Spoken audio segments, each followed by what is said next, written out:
The history of the Jewish people began more than 3,000 years ago. In the desert, an idea developed of the one and only God, one who tolerates no other gods but him. Monotheism was an idea that would change the world. War and persecution scattered the Jews all around the world. It is a story of splendor and suffering that leads right up to the present day. They've left their mark as great thinkers, scientists, and artists. How did the Jews manage to maintain their identity over all these years?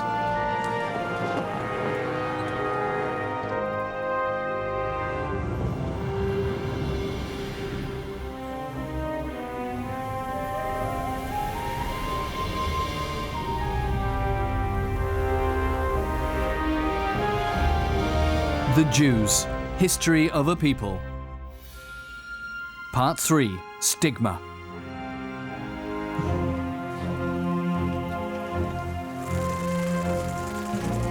A Jewish trader and intellectual leaves for the Carolingian Empire kingdom with his family in the 9th century AD.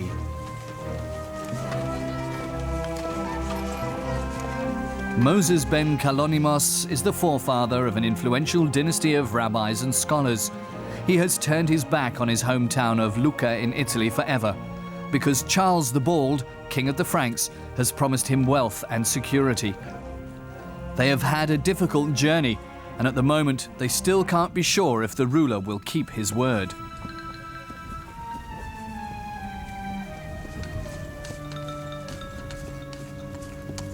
They are expected. The Frankish kings appreciate the Jews because, as intellectuals, interpreters and merchants, they have experience and far-reaching connections. It's hoped they'll promote trade in the underdeveloped Frankish realm. Kalonimos and his family aren't the first Jews to settle here. Jewish traders already came to the Rhineland in the wake of the Romans.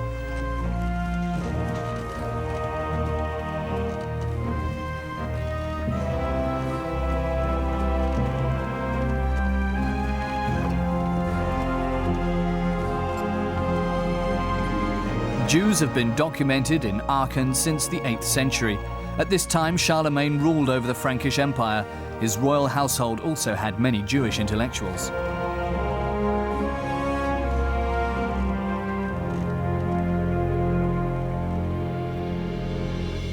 Charlemagne's interest wasn't just economic. For him, Jews were living proof of the truth of the Christian gospel, and he saw himself as a descendant of the biblical kings, David and Solomon.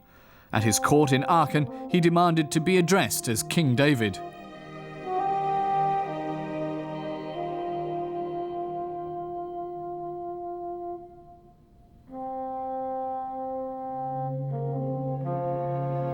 Charlemagne's throne in Aachen Cathedral was meant to recall King Solomon's throne. It was built of marble slabs from the holy city of Jerusalem. During the following centuries, other bishops and kings continued to invite Jews to settle in their cities. Soon, important Jewish communities established themselves in Mainz, Speyer and Worms. They maintained close links amongst each other and call themselves Shum, after the 3 first letters of the place names in Hebrew. Since Shum is also the Hebrew word for garlic, the plant becomes a symbol of this alliance.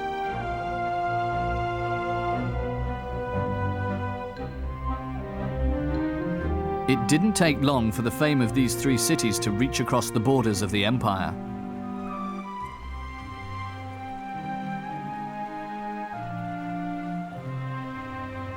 In the mid-10th century, some of the Kalonimos family settle in Mainz. The city belongs to Ashkenaz. That's what the Jews call the settlement area along the River Rhine.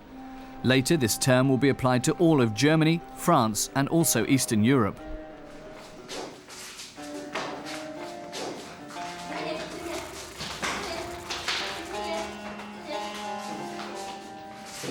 Religious education is considered a high social ideal amongst the Jews.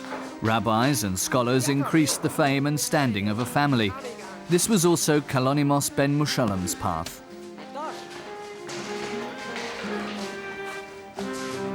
His parents decided to pay to send their eldest son to the yeshiva, the Jewish academy. The plan is that he become a rabbi and give his full attention to his studies and the scriptures. In return, his parents are willing to support him for the rest of his life.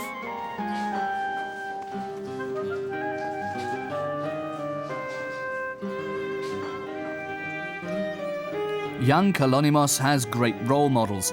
One of them is Shlomo ben Itzhak, called Rashi. This rabbi and scholar came to Worms from Troyes in France to study in 1055. Rashi's commentaries on the Torah and the Talmud are still taught today. The yeshiva and synagogue were destroyed by the Nazis, but they have been restored, and now they recall the heyday of Jewish spiritual life in the Middle Ages.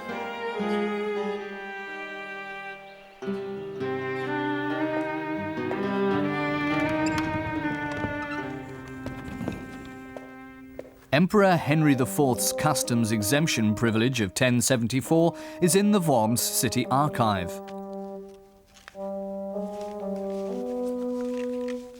It documents the special standing of the Jewish citizens. It guaranteed them economic freedoms and rights for long-distance trade, and is the first deed ever to have been issued to Jewish citizens of a town by a German king.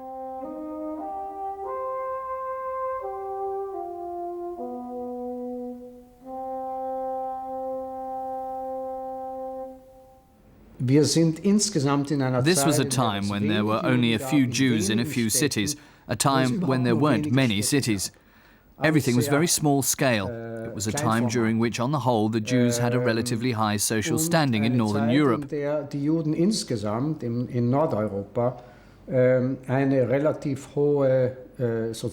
Small numbers, and socially in a better position than most of their surroundings. Sozial sehr viel besser gestellt meistens als ihre Umgebung.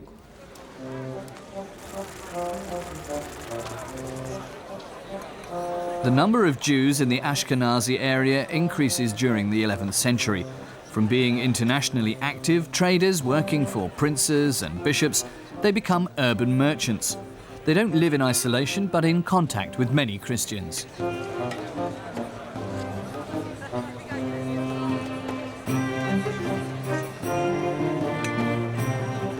But their business acumen causes jealousy amongst some of their Christian competitors.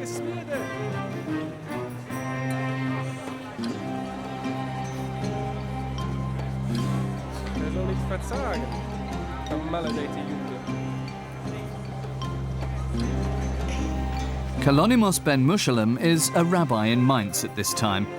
Every day his way to the synagogue leads across the marketplace. It is possible too that this was where he met his future wife.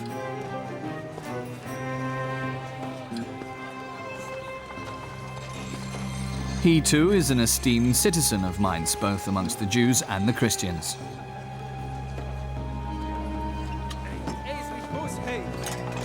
At this time, the conflicts between the traders are only petty rivalries. Right into the late 11th century, Jews and Christians lived together mostly in peace.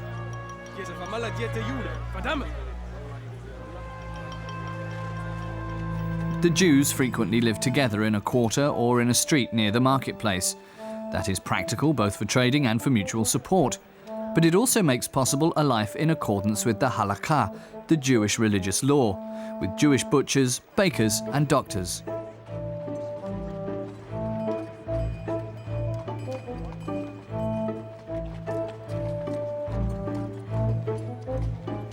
And the synagogue is not allowed to be any further away than 1 kilometer on the Sabbath, Friday evening.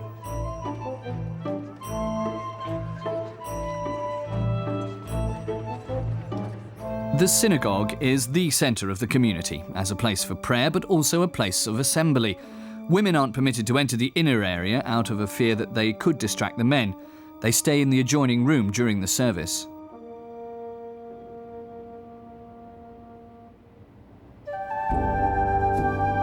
The mikvah is also close by. The ritual bath in Speyer is one of the best preserved from the Middle Ages in Europe.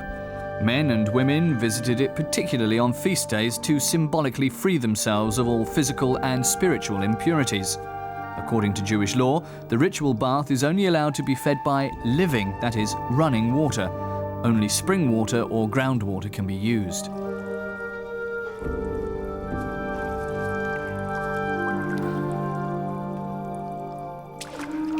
A Jewish woman has to visit the bath after her menstruation, before her wedding, or after a birth.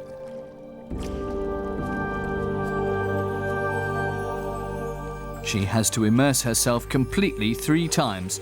so that her hair too is fully covered by the water.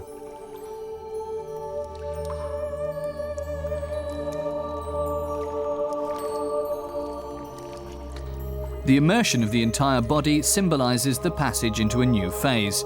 At the same time, she has to recite a word of praise. It is a ritual from biblical times that Jews follow to this day.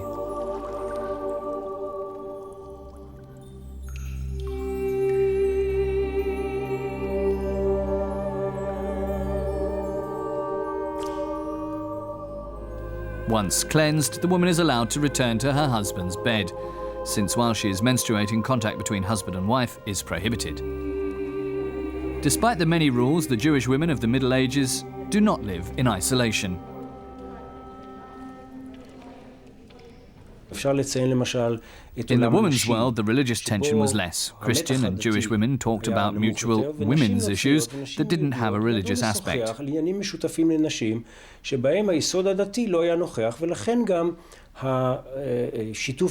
Working together, understanding and similarity were all much greater amongst women.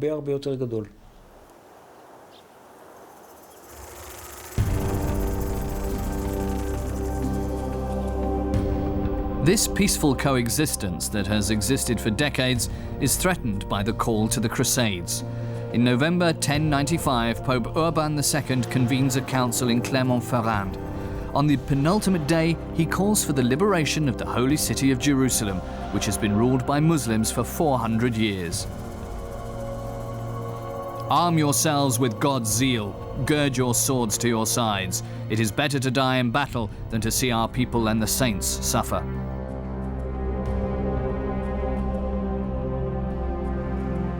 Pope Urban spoke of destruction in Jerusalem and assaults on pilgrims. His appeal, both the rich and the poor should set out to come to the aid of the Christians in the Orient. Deus lo vult, God wishes it, is the closing sentence of his speech. Thousands follow him enthusiastically. Everyone feels called to become a crusader. Religious fanatics, impoverished nobles, peasants with no rights, day laborers and the unemployed. They all want to be a part of Christ's army. Their symbol is a cross made of cloth. They are convinced that they are fighting for a great cause, and so they leave for Jerusalem. As a reward for their willingness to fight, the Pope promises them the forgiveness of all their sins and eternal life.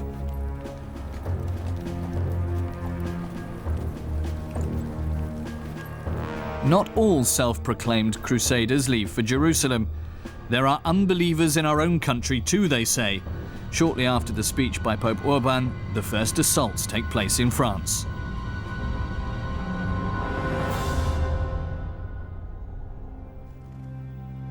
The call for help from French fellow believers reaches Rabbi Kalonimos ben Mushalem in Mainz. The Crusaders, he reads, are said to have murdered dozens of Jews. Kalonimos beseeches his community to protect themselves, but most don't take his warning seriously. Their message to France: we will fast and help you in every way, but we have nothing to fear.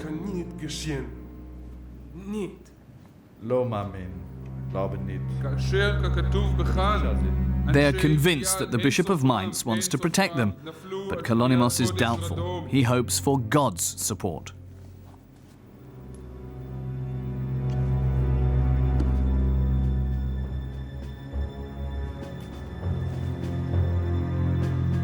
His fears are justified. The Crusaders come from France to the Rhineland, and soon the armed mob is standing at the gates of the Shum cities.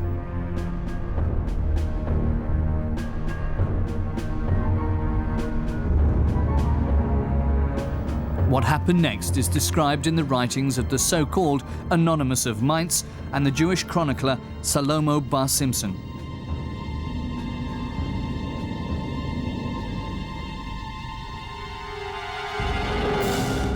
Outside the gates of Mainz, the French Crusaders joined forces with Germans eager to fight.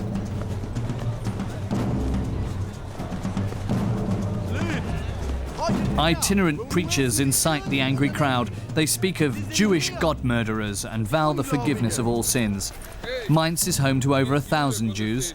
Kalonimos sends a messenger with gold to the Crusaders. They promise clemency, but for how long?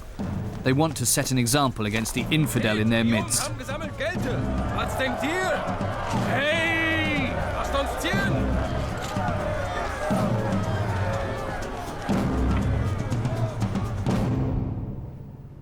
Kalonymos at home with his family. They still hope against hope that the gold will change the mind of the mob.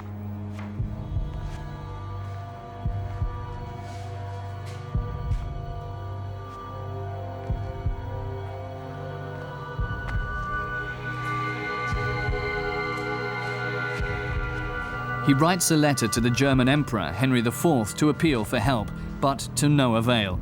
Kalonymos and his family can only wait.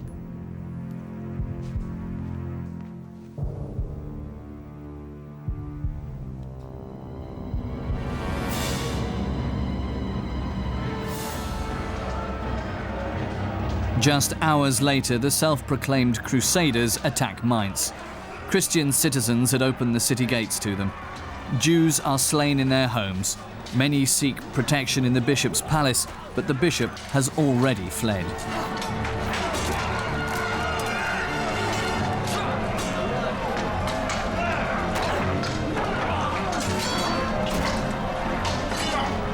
Kalonymos and other Jews arm themselves, but they're powerless against the numerically superior attackers. Death or baptism is their battle cry.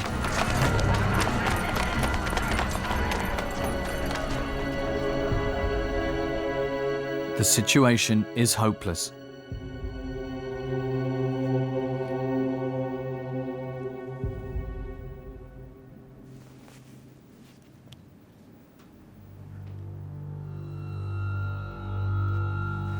Kalonymos returns home in the certainty that he won't be able to save his family. A contemporary witness wrote, "But when the Jews saw how the Christians turned against their children and showed no mercy to people of any age, they aimed their arms against themselves and against their own fellow believers, against their own women and children, mothers and sister, and began killing each other."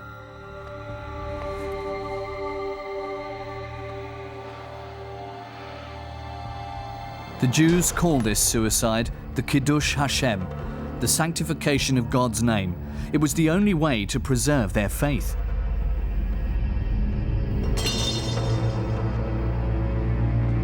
This heroic glorification of the Kiddush Hashem can be found in medieval paintings. Die Erinnerung an die Verfolgung The memory of the persecution of the First Crusade was traumatic. It shaped the collective mentality of the Ashkenazi Jews and continues to do so today in a number of different areas. The prayers that were written down, recorded and built into the liturgy in memory of those that were murdered, we recite them to this day. Ermordeten, niedergeschrieben, festgehalten und dann eingebaut wurden in die Liturgie. Wir sprechen sie bis heute. The image of a fanatical mob that attacked the helpless Jews was formed during those months between spring and autumn in 1096. Wurde in diesen Monaten des Frühjahrs bis Herbst 1096 geprägt. The great Jewish congregations of the Shum cities had now been destroyed. More than 1,000 Jews died in Mainz. The Crusaders moved on with their rich bounty. It is said that some victims of the Crusades lie buried in the cemetery in Worms. It is one of the oldest remaining Jewish cemeteries in Germany. Only slowly did Jewish life recover in Germany. Together with the cities, the number of Jewish citizens also grew again in the 13th century. One of the biggest communities arose in Cologne. The Jewish quarter was close to the city hall. Remains of the neighborhood were excavated in 1953. They documented the affluence of the community. The Jews profited from Cologne being an important trading city that also regularly hosted trade fairs.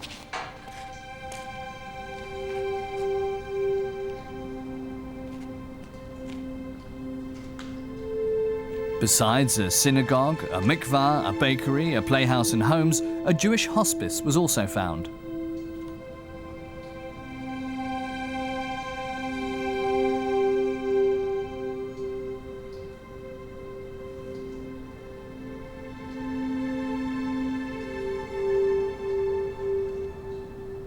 Christen und Juden wohnen nebeneinander. Christians and Jews were living beside each other in this quarter, and one can see during the course of the 12th century how the Jewish population increased more strongly compared to the Christian population.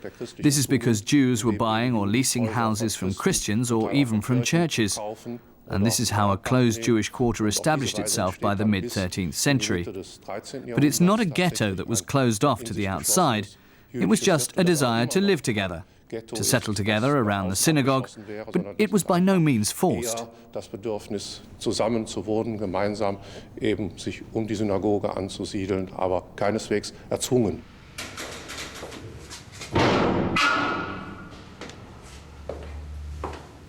The Historical Archive in Cologne contains documents about the history of the quarter.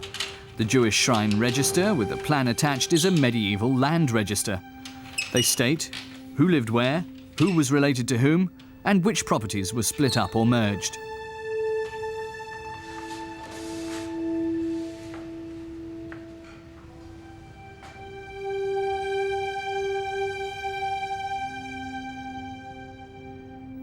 In addition, there are purchase contracts and documents for neighbourly business transactions. Everyday business was resolved in them. For example, how high a wall between two properties was allowed to be.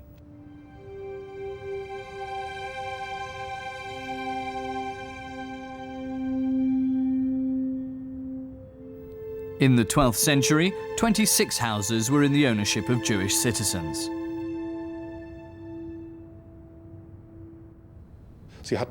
They had rights and duties just like all the city's other inhabitants too. They were enlisted for defense purposes, for example, and they guarded a part of the city walls in times of crisis. They had night watch duties, just like all the other inhabitants of Cologne. They were protected by the council, but they didn't have access to other areas of public life. In this way, one can characterize their status as quasi-citizens, but not necessarily as citizens in the full sense. Aber nicht unbedingt eben als Bürger im vollen Rechtssinne.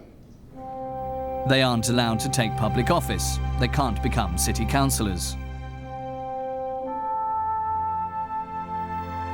Cologne Cathedral houses the Jewish privilege of 1266.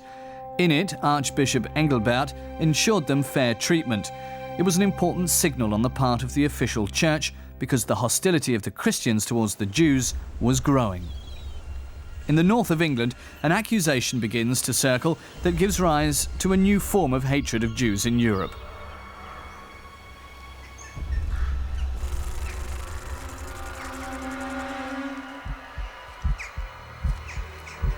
Shortly before Easter, a boy named William goes missing in Norwich. The inhabitants look for him in the forest that borders the town. They make a gruesome discovery. William has been murdered.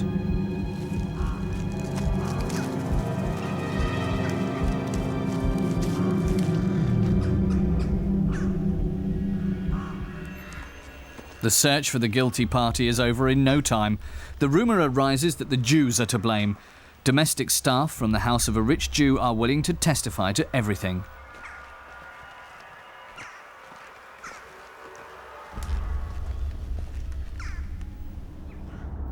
At first, the church and public officials react negatively towards the suggestion and discourage assaults on the Jewish population. The case is closed. Then, a few years later, the Benedictine monk Thomas of Monmouth arrives in Norwich.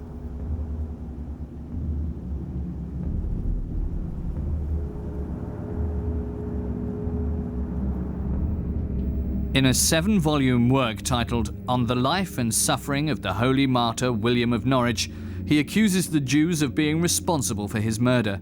They had killed William for ritual reasons in the Holy Week before Easter.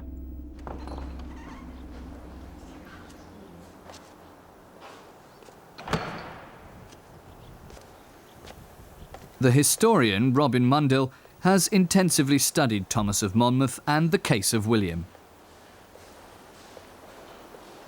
Thomas of Monmouth was successful with his allegations, partly because I believe that there was really a thirst for a saint.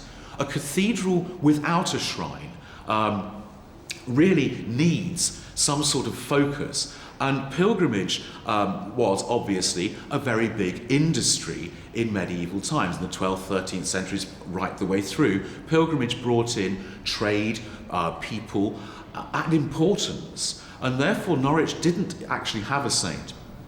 And so the murdered boy becomes Saint William.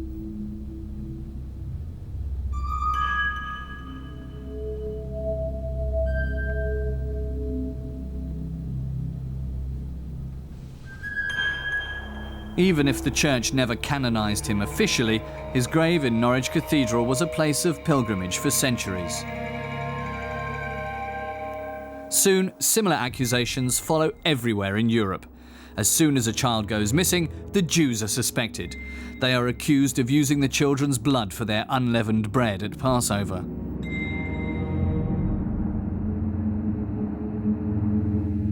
In 1249, Pope Innocent IV condemns the accusation of ritual murder, but the prejudices and superstitions linger into modern times. Time and again, wandering preachers incite the people. For them, Jews are heretics. They like to invoke the New Testament and report full of disgust that Judas betrayed Jesus for money.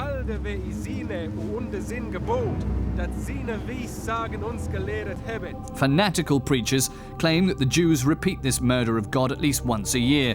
They claim that they will take a knife and stab it through the Christian communion hosts until they bleed. Popularly, this claim is taken as proof for the real transformation of bread into the body of Christ during the Christian Holy Communion, just as the Pope had proclaimed as church dogma in 1215.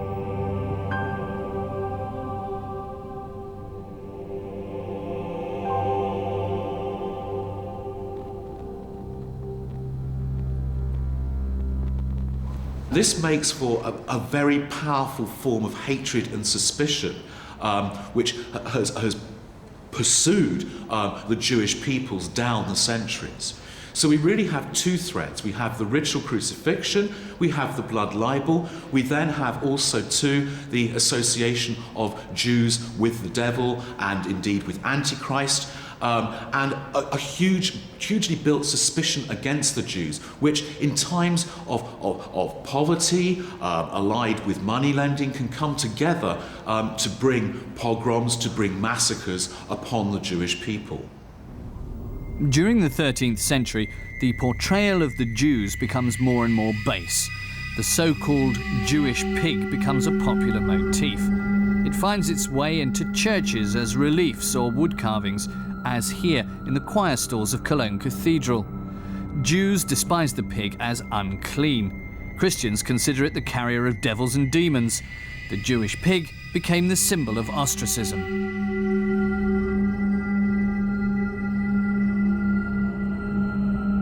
The popes don't support this hunt against the Jews.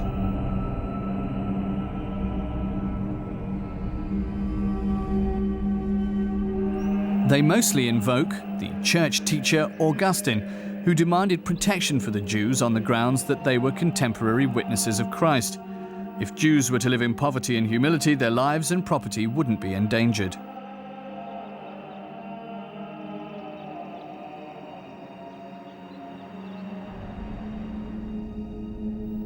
Decisions from Rome regulate coexistence between Jews and Christians. They became a part of secular legal codes, like, for example, the Sachsenspiel, the most important book of law of the Middle Ages. The amount of interest that the Jewish moneylenders are allowed to charge is limited. Jews have to distinguish themselves from Christians through special clothing in order to prevent too close contact.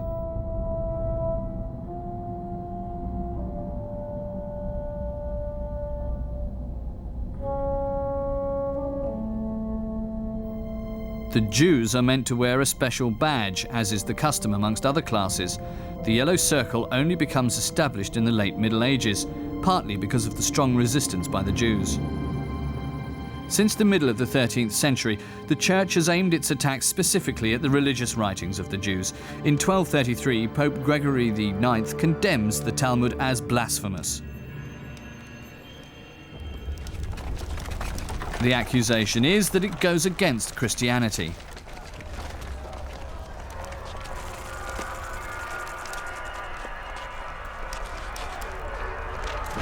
24 cartloads of Jewish texts are burned in Paris. Rabbi Meir ben Baruch composes an elegy at the time that is still part of Jewish mourning liturgy today. Ask about the welfare of the grieving, burned in the flames, desiring to live in the court of thy holy house, but are dragged through the dust of the earth, and are suffering, shaken by the burning of thy scrolls.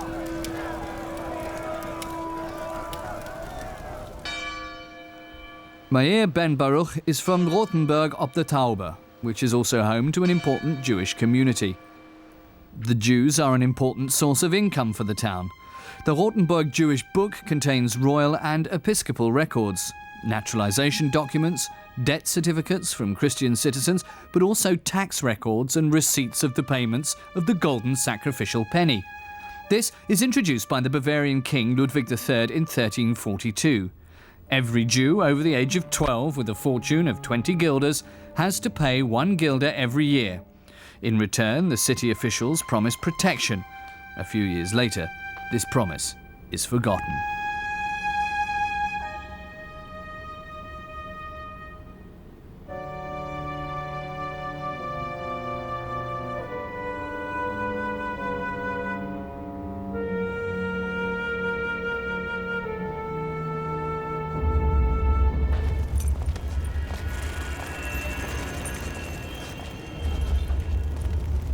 The plague reaches Europe. A third of the population die at the hands of the Black Death. The plague doesn't distinguish whether rich or poor, man, woman or child, all die within a few hours. And the Jewish population isn't spared either. Nobody knew the causes at this time. For many, the plague is a punishment from God for all the earthly sins. Fear spreads through Europe.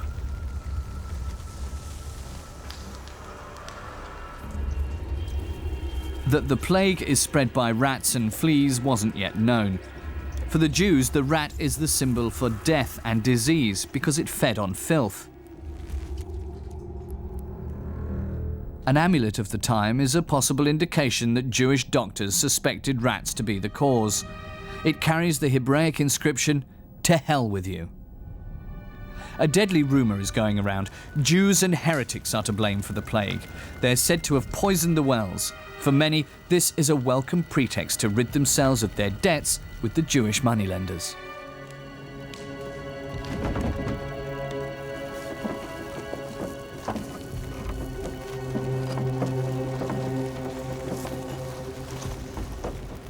The Chateau de Chalon on Lake Geneva in Switzerland becomes the torture chamber for countless Jews in September 1348. They are accused of having conspired to destroy the Christians with the help of the Black Death. Under torture, a Jew confesses to having poisoned the wells in Venice in order to start the plague.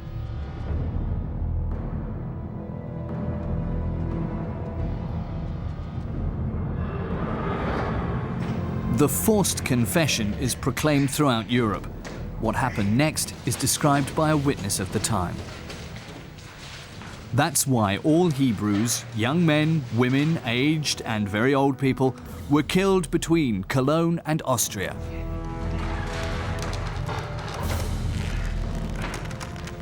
Pope Clement VI attempts to contain this mass mania of 1348. He points out that the supposed well poisoners are also falling victim to the plague. His words have no effect. Growing discontent, economic uncertainty and the fear of the plague all express themselves in the hatred of the Jews.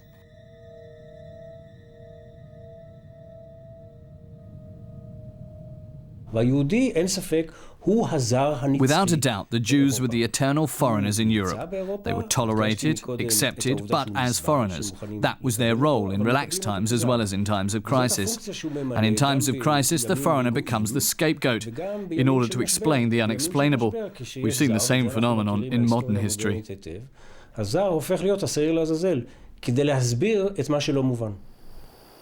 In April 1349, the pogrom wave reaches Erfurt. Even the best relations of the Jews with the Christian upper class are of no use anymore. The citizens of Erfurt have already begun to storm the houses of the Jews. They aren't just looking for their inhabitants, but also for property.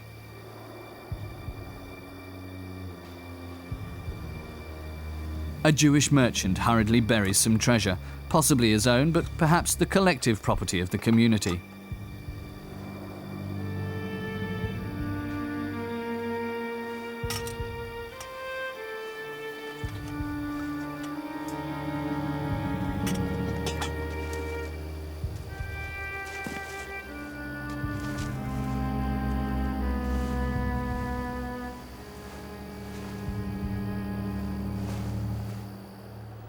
A good 650 years later, archaeologists were to find the treasure during excavations in the medieval Jewish quarter.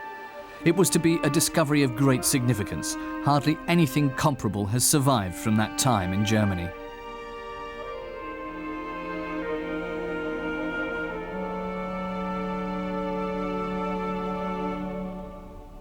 On the wedding ring it says, Mazel Tov, which is Hebrew for good luck.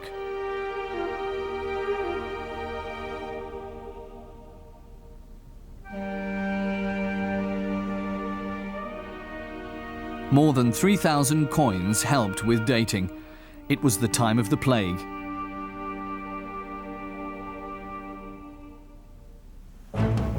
The Jewish businessman and his family leave Erfurt. Tens of thousands of Jews are driven out or murdered. An unknown canon of Constance Cathedral wrote, "I think that the people and the seed of Abraham will live on the other side of the sea rather than in this country, and that's why I'm closing the chapter on the Jews."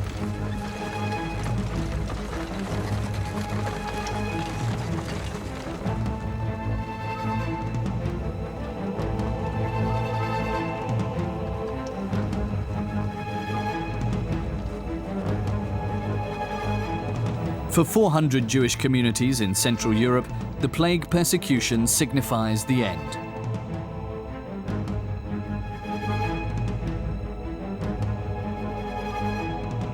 Only a few Jewish settlements remain in Central Europe.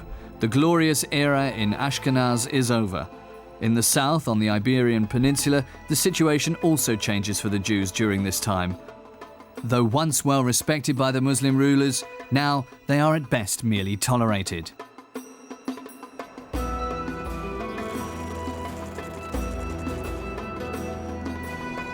Because the Reconquista, the reconquest by the Christians, is putting the Muslims under pressure.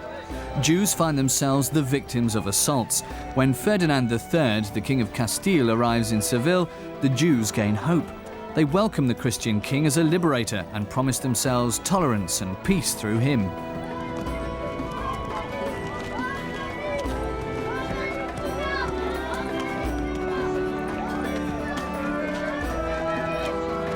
As a sign of welcome and trust, the Jewish community leader presents the king with symbolic keys.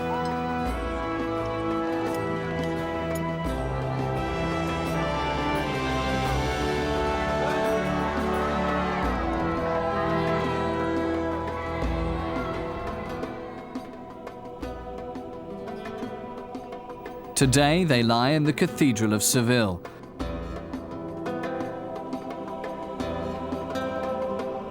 On one of them is written in Hebrew letters, "The King of Kings shall open, the King of Kings shall enter." The inscriptions on the sarcophagus of Ferdinand III are in two languages, Hebrew and Arabic. Jews and Muslims showed the Christian monarch respect, a unique symbol of peaceful coexistence.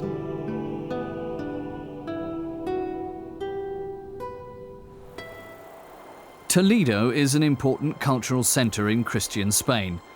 In the 14th century, 1 inhabitant in 3 is a Jew. Today's church of Santa Maria la Blanca was a synagogue at that time. The building speaks of the cultural blending. It was built in the 13th century. It was a synthesis of Caliphic and Romanesque art, the Mudejar style.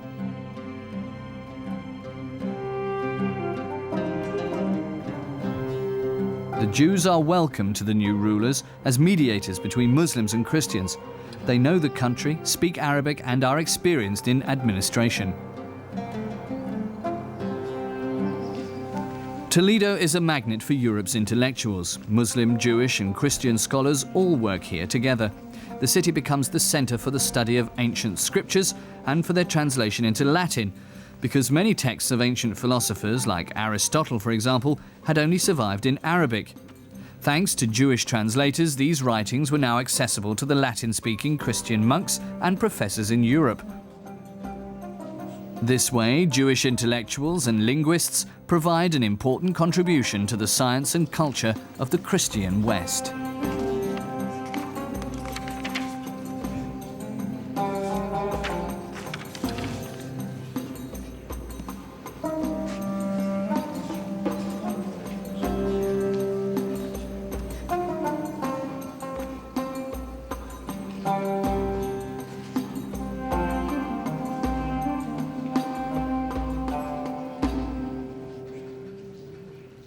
The translation movement is an example of interaction between Jews and Christians, of positive interaction between Jews and Christians, in a period when we don't usually think of there being a great deal of positive interaction between Jews and Christians.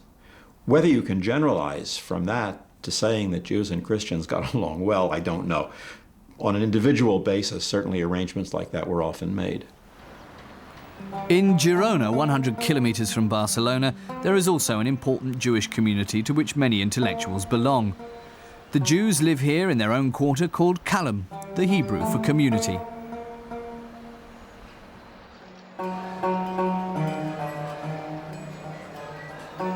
The former Jewish quarter of Girona is still one of the most impressive in Europe. It has remained nearly unchanged for 500 years. Rabbis went to the synagogue and the boys went to their school, the yeshiva, through these streets.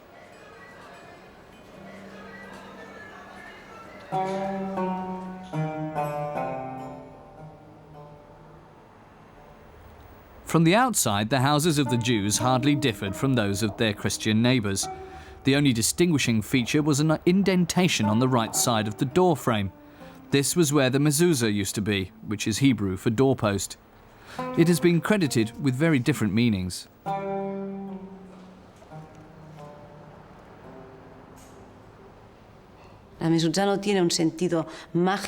mezuzah doesn't have any magical or ritual significance. It simply stands for following God's law.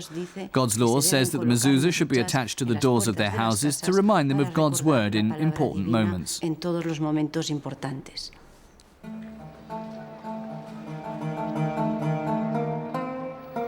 As in the rest of Europe, pressure on the Jews of the Iberian Peninsula increases during the 13th century. Anti-Jewish propaganda is spreading. The Catholic clergy preach against the Jewish religion, see in it a threat to Christianity that has to be dealt with.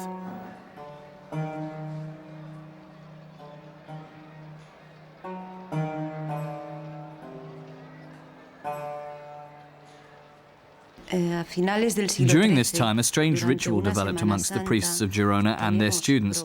Every year at Easter, they would climb the cathedral tower. From there, they would throw stones into the Jewish quarter. Only when the king threatened the bishop to make him responsible for the behaviour does he put an end to it. But the Jews continue to be persecuted. Accusations of ritual murder also reach the Christian kingdoms of Spain. Paintings and miniatures from the time show Jews more and more as enemies of Christianity and as disciples of the devil.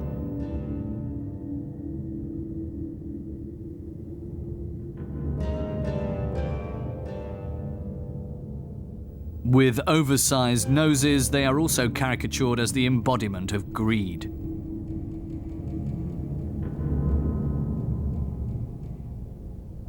In Christian Europe, Jews stood out as being very different.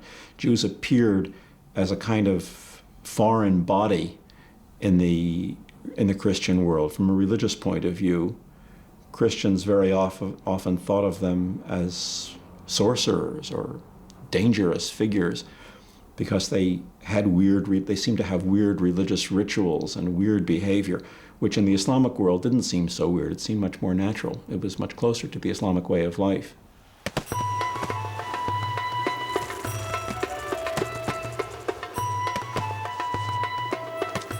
For the Jews, a time of uncertainty begins, and this is also true in the former Muslim Seville. Jacob ibn Habib is one of the best-known Jewish scholars in Seville at the end of the 15th century. As an influential man, he has enjoyed the respect of his fellow citizens of all religions for years, but he too becomes more uncertain. He was worried about his son. He wanted to protect him from hatred, disfavor, and assaults from his Christian neighbors.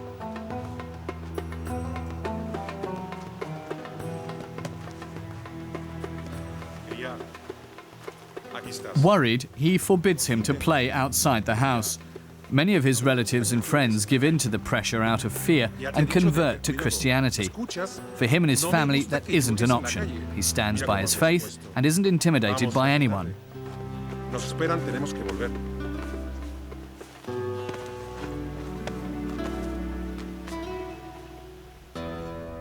But thousands of Jews convert and thereby face Spanish society with an unexpected problem.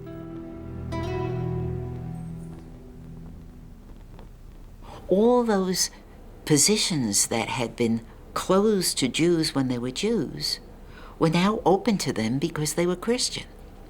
And so much to the nightmare of many Spaniards, former Jews were now rising in the courts, even in the church, in medicine, in the universities, and the feeling began to spread that these weren't really Christians at all.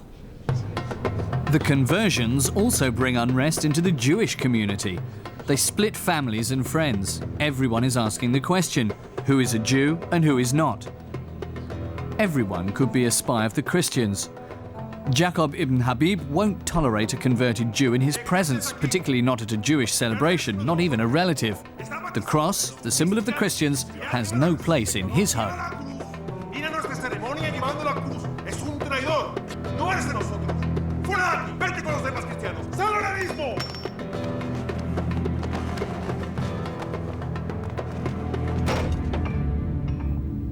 Ferdinand and Isabella, whose marriage united Spain and who together are known as the Catholic Kings, persecute those of a different faith with particular harshness.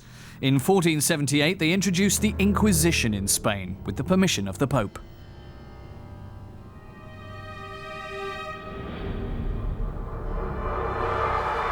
Tomás de Torquemada became the notorious Grand Inquisitor. Up until his death, 15 years later, more than 100,000 people are subjected to the Inquisition's methods.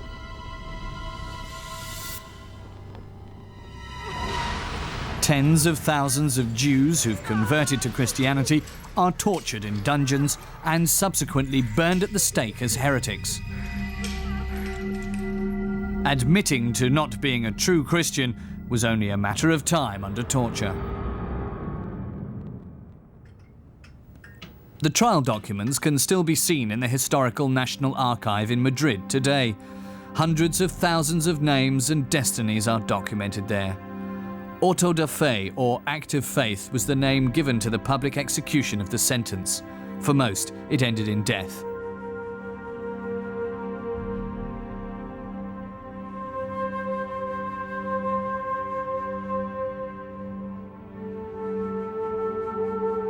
It is the aim of the Inquisitors to protect the Christians from the allegedly corrupting influence of the Jews.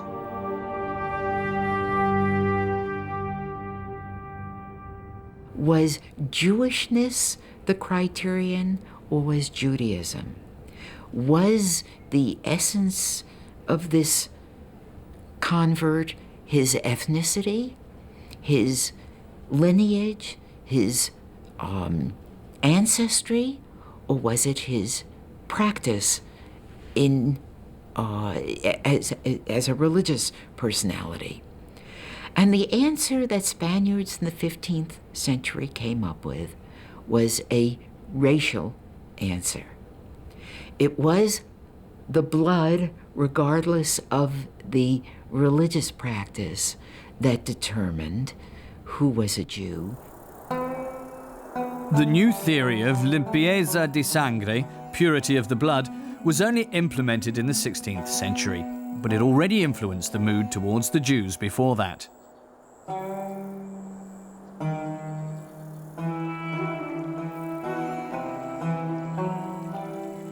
In January 1492, the last Islamic bastion falls with the conquest of Granada by the Christians. On March the 31st, Ferdinand and Isabella sign a document in the Alhambra that seals the fate of thousands. We order that all Jews, irrespective of age, leave our kingdoms and fiefdoms by the end of the month of July, and they are prohibited to return here or to any such places to live there or to remain there temporarily. Breaking this decree is punishable by death and the loss of their entire property.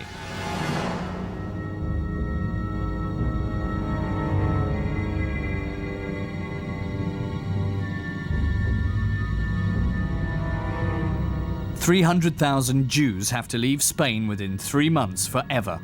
A great exodus begins."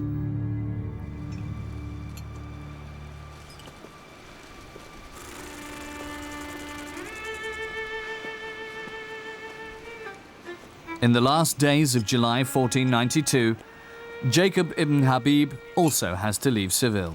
Like many, he hopes that he will soon be allowed to return. He wants to go to Portugal with his family.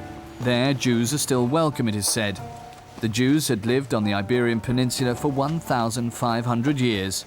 Proud of their origin, they call themselves Sephardim, after Sepharad, the Hebrew name for Spain. A glorious era was over. While the Jews were leaving their home, Christopher Columbus was on his way to an unknown continent. On board with him were also converted Jews. The crew was still united by their hope of the new world.